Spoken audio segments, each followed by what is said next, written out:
Couple resilience to economic pressure over time and across generation. 이 연구는 이제 부부, 커플이라고 하는 거는 부부나 혹은 동거하고 있는 어떤 그런 남녀 관계를 말하는데, 이 커플이, 경제적인 압박감이, 경제적 압력이,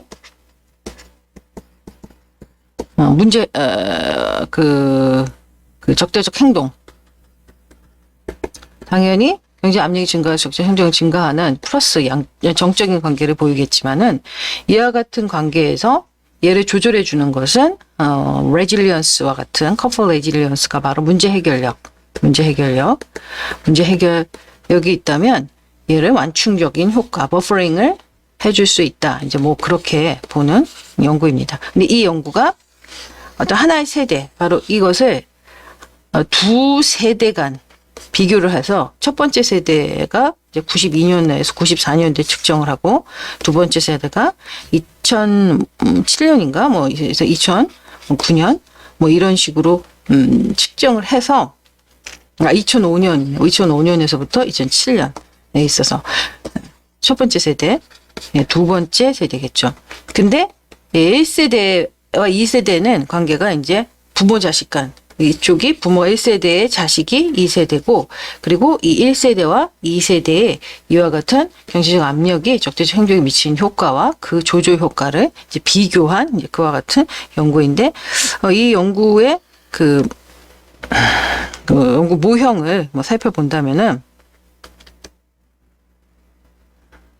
여기와 같이 주어지겠죠. 근데 이제 특징적인 것은 이 앞전에 독립변수에 되는 것은 하나의 시점,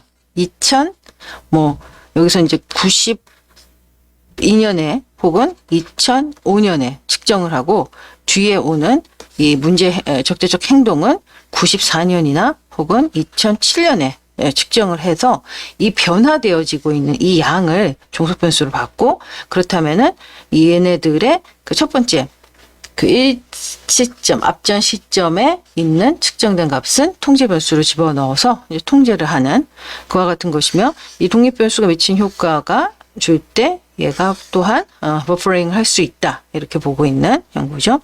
그래서 이 연구가 갖고 있는 이 통계적인 모형을 살펴본다면은 바로 이와 같은 모형이 나오죠.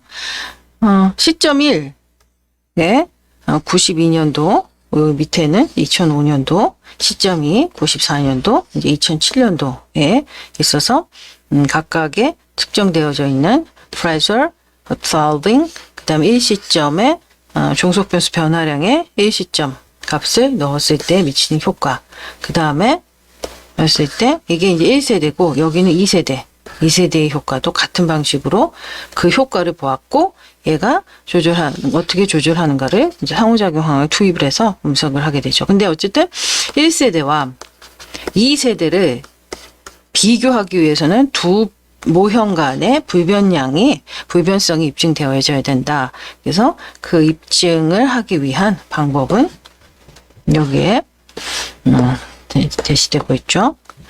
측정 불변량, 세대 간의 측정 불변량은 어떻게 검증되어야지 하는가. 1세대와 2세대의 모형을 비교하기 위해서는 어쨌든지 간에 얘네들이 일관적이다라고 하는 가설에 대해서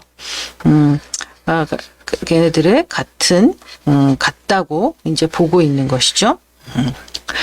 경로가 즉 같다라고 보는 게, 즉 1세대와 2세대의 두 개의 모형을 비교하기 위해서 두 개의 모형 간 모형이 비교할 수 있는 수준으로 일단은 같다, 이렇게 이제 가정을 해야 하는 것이고, 그와 같은 가정을 바로 이와 같이 해야 된다. 즉 이제 여기서 이게 독립변수가 있고 종속변수가 있고, 근데 이 경로가 1세대와 또 2세대 모형의 이 경로들이 2세대 모형의 이 경로가 같다, 틀린지 이걸 검증하기 위해서는 얘네들 요인에 딸려 있는 관측 변수의 이 요인 부하량, 얘네들이 같다라는 가정이 있어야 된다. 그게 측정 불변량이다라고 하는 거죠.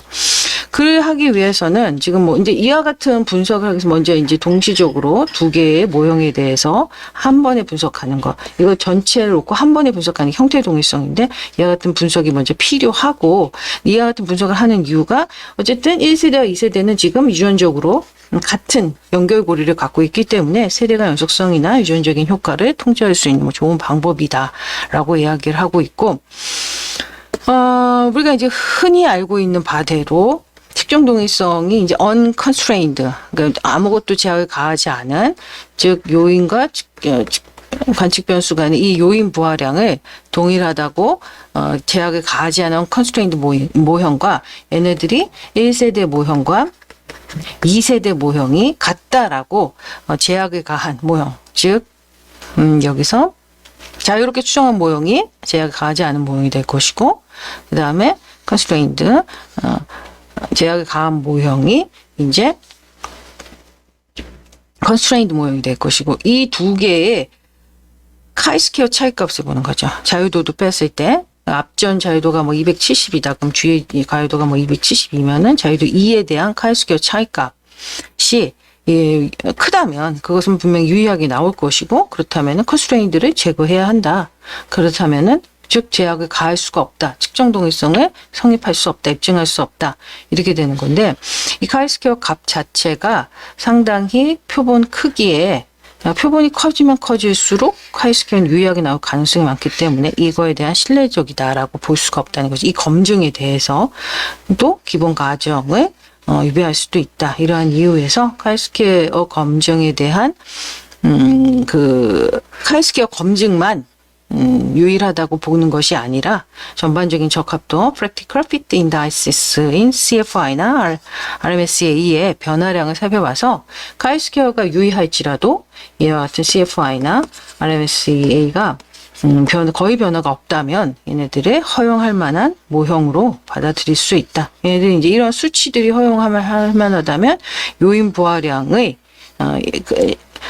세대 1과 세대 2 간의 요인 부하량의 컨스트레인트 제약은 동일하다, 같다, 대약을 할 수 있다 라고 보겠다는 거죠.